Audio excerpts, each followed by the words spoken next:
ሰላም ጤና ይስጥልኝ። የሆፕ ታዳጊዎች ፕሮግራም ነው። በዚህ ፕሮግራማችን ደግሞ የአድቬንቲስት የሰባተኛ ቀን አድቬንቲስት ቤተክርስቲያን መሰረታዊ እምነቶችን የምንዳስስ ይሆናል። ለዛሬ አንድ መሰረታዊ እምነት እናነሳለን። ዛሬ የምንመለከተው መሰረታዊ እምነት የመሰረታዊ እምነቶች መጀመሪያ ላይ የሚቀመጠው የእግዚአብሔር ቃል ወይም ደግሞ መጽሐፍ ቅዱስ የሚለውን ይሆናል። ስለ መጽሐፍ ቅዱስ ከመጽሐፍ ቅዱስ ከነቢዩ ኢሳያስ አንድ ጥቅስ አንስተን እንጀምራለን። ኢሳያስ ምዕራፍ 40 ቁጥር 8 ላይ እንዲህ ይላል ሲናገር፣ ሳሩ ይደርቃል፣ አበባው ይረግፋል፣ የአምላካችን ቃል ግን ለዘላለም ጸንቶ ይኖራል ይላልና የእግዚአብሔር ቃል ይህ የእግዚአብሔር ቃል ወይም ደግሞ መጽሐፍ ቅዱስ ብለን የምንጠራው ለዘላለም ጸንቶ የሚቆም ሁሉም ነገሮች በሚያልፉበት ጊዜ ላይ እግዚአብሔር ቃል ግን ለዘላለም ጸንቶ እንደሚኖር ነቢዩ ኢሳያስ ይነግረናል። በሌላ ቦታ ደግሞ መዝሙረኛው ዳዊት ሲናገር እንዲህ ይላል፣ ከወርቅ ይልቅ የከበረ እጅግ ከጠራ ወርቅም የተሻለ ነው፣ ከማር ይልቅ ይጣፍጣል፣ ከማር ወለላም ይበልጥ ይጥማል ሲል መዝሙረኛው ዳዊት አጽንኦት ሰጥቶ ይናገራል። ከየትኛውም ዓለማችን ላይ ከምናያቸው ውድ ብለን ከምንጠራቸው ከየትኛውም አይነት ነገሮች እጅግ በጣም የከበረ ነገር በምድራችን ላይ የሚገኘው ይህ የእግዚአብሔር ቃል ነው። ስለ እግዚአብሔር ቃል አንዳንድ አስደናቂ ነገሮችን በምንመለከትበት ሰዓት ላይ በምድራችን ላይ እንደ መጽሐፍ ቅዱስ የትኛውም መጽሐፍ ተወዶ ተጠልቶ እንዲሁም ደግሞ ተከብሮም ተረግሞም የሚያውቅ የለም። ብዙዎች ስለ መጽሐፍ ቅዱስ ሲሉ ገለዋል። እንዲሁም ደግሞ ብዙዎች ደግሞ ስለ መጽሐፍ ቅዱስ ሲሉ ደግሞ በሌላ ወገን ያሉ ደግሞ ተሰውተዋል። ስለዚህ መጽሐፍ ቅዱስ እጅግ በጣም የሚያስገርም መጽሐፍ ነው። በዓለማችን ላይ ከተጻፈ ከየትኛው መጽሐፍ በላይ እጅግ አስገራሚ የሆነ መጽሐፍ ያደርገዋል ከሌላ መጽሐፎች። እንዲሁም መጽሐፍ ቅዱሳችን በዓለም ላይ ካለ በሽያጭ ደረጃ ስንመለከት ከሌላ መጽሐፎች እጅግ ብዙ የተሸጠ ከ5 እስከ 7 ቢሊዮን የሚጠጋ ኮፒዎች እንደተሸጡ ይታመናል። የተለያዩ መረጃዎችም ይህንን ያረጋግጡልናል። የተጻፈው መጽሐፍ ቅዱስ በተለያዩ ሰዎች ናቸው። የተለያዩ የህይወት መስመር ውስጥ የሚሄዱ የመጽሐፍ ቅዱስ ላይ የተገለጹ ሰዎች መጽሐፍ ቅዱስን ሲጽፉት ግማሾቹ ንጉሥ ነበሩ፣ አሳ አጥማጅ ነበሩ፣ እንዲሁም ደግሞ ነቢያትም ጭምር መጽሐፍ ቅዱስን ለመጻፍ ጥረት አድርጓል። ከዚህም ውጭ ደግሞ ያሉ በተለያዩ የስራ መስኮች ላይ የተሰማሩ ሰዎችም እረኛ እንደ ዳዊት አይነት እረኞችም ደግሞ የጻፉት ይህ የመጽሐፍ ቅዱሳችን አምድ ነው። ከ40 የሚበልጡ ሰዎች እንደጻፉ ይታመናል። ሌላኛው እነዚህ ጸሐፊዎች የነበሩበትን ቦታ በምንመለከትበት ጊዜ ላይ አፍሪካ ላይ የሚኖሩ ሰዎች እንደነበሩ ማየት እንችላለን። ኤዥያም ኢሮፕም የነበሩ በሶስት አህጉራት ላይ ይህ የመጽሐፍ ቅዱስ እንደተጻፈ ይታመናል። እንዲሁም ደግሞ የፈጀበት ጊዜ 1500 ዓመታት ያክል እንደፈጀም ይታመናል። አጠቃላይ ከመጀመሪያው እስከ መጨረሻው ያለው ተጽፎ እስከሚያልቅ ድረስ ወደ 1500 ዓመታትን ፈጅቷል። በሶስት የተለያዩ ቋንቋዎች ተጽፈዋል። ዕብራይስጥ፣ አርማይክ እንዲሁም ደግሞ ግሪክን ጨምሮ በሶስት የተለያዩ ቋንቋዎች ተጽፈዋል። አብዛኛው የአዲስ ኪዳን መጽሐፋችን በግሪክ የተጻፈ ሲሆን ብሉይ ኪዳን መጽሐፋችን ደግሞ አብዛኛው በዕብራይስጥ፣ የተወሰኑ የዳንኤል መጽሐፎች ደግሞ በአርማይክ የተጻፉ ናቸው።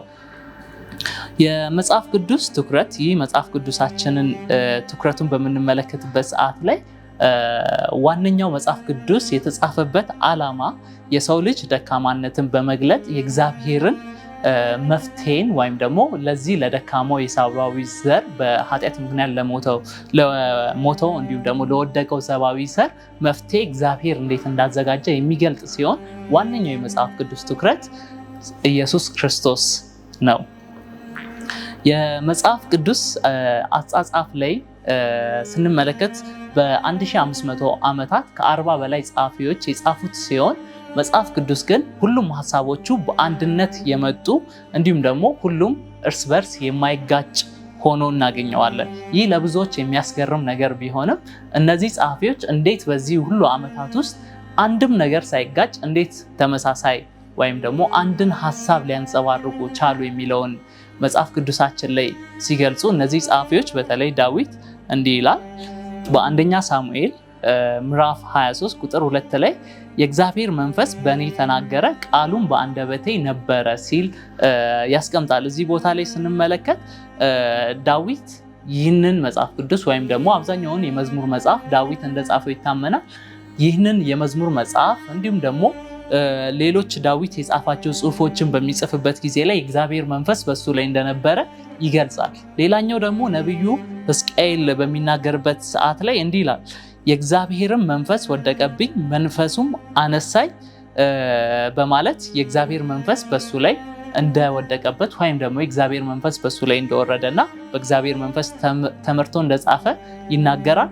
ሚልክያስም በሚልክያስ ምዕራፍ 3 ቁጥር 8 ላይ በእግዚአብሔር መንፈስ ኃይልን ተሞልቻለሁ ሲል ይህ መጽሐፍ የጻፈው በእግዚአብሔር መንፈስ እንደሆነ ይናገራል።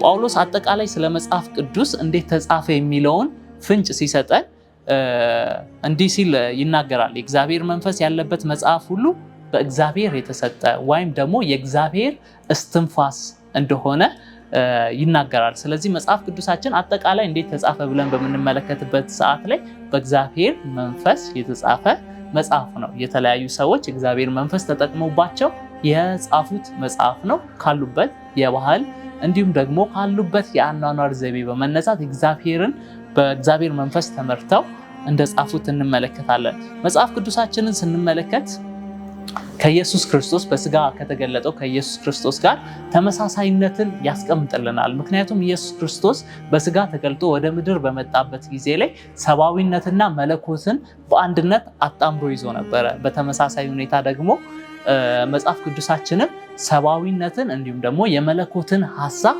አጣምሮ በመያዝ ከክርስቶስ ጋር ተመሳሳይነትን ያሳየናል። ወይም ደግሞ የእግዚአብሔር ቃል ከክርስቶስ ጋር ተመሳሳይ መሆኑን ማየት እንችላለን። ስለ መጽሐፍ ቅዱስ ክርስቶስ በምድር ላይ በነበረበት ጊዜ ላይ የተለያዩ ነገሮችን ተናግሯል። ከነዚህ መካከል ሶስቱን ዋና ዋና ነገሮችን እንመልከት። የመጀመሪያው ክርስቶስ የተናገረው መጽሐፍ ቅዱስ የስልጣን ቃል እንደሆኑ እንዲሁም ደግሞ በየትኛውም ነገር ላይ መጽሐፍ ቅዱሶች ስልጣን እንዳላቸው ተናግሯል። ለዚህም ማሳያ የሚሆነው ክርስቶስ በሰይጣን በተፈተነ ጊዜ ማቴዎስ ወንጌል ምዕራፍ 4 ከቁጥር 4 ጀምሮ ያለውን በምታነቡበት ጊዜ ላይ በሰይጣን ለደረሰበት ለእያንዳንዱ ፈተና ተጽፏል የሚል ምላሽን ክርስቶስ ሲሰጥ ነበረ። ሌላኛው ክርስቶስ መጽሐፍ ቅዱስን ከወግና ከሰብአዊ ወግና ስርዓት በላይ እንደሆነም ደግሞ ገልጿል።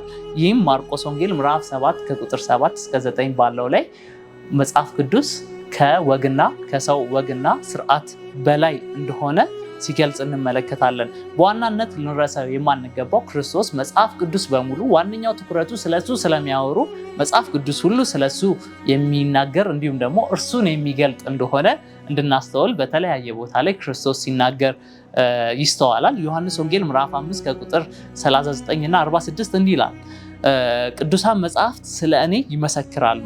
ሙሴን ብታምኑ ኖሮ እኔንም ታምኑኝ ነበረ፣ እርሱ የጻፈው ስለ እኔ ነው ይላል። በብሉይ ኪዳን የነበረው ሙሴን ጨምሮ ሁሉም ነቢያት እንዲሁም ደግሞ አባቶች መጽሐፍ ቅዱስን በሚጽፉበት ጊዜ ላይ የጻፉት ሁሉ ትኩረታቸው ወይም ደግሞ የሚያሳየው ክርስቶስ እንደሆነ የመጽሐፍ ቅዱስ ዋነኛ ትኩረት ክርስቶስ እንደሆነ መመልከት እንችላለን።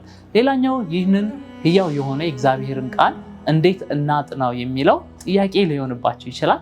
እንዴት መረዳት እንችላለን የሚለውን ጥያቄ ሊሆንብን ይችላል።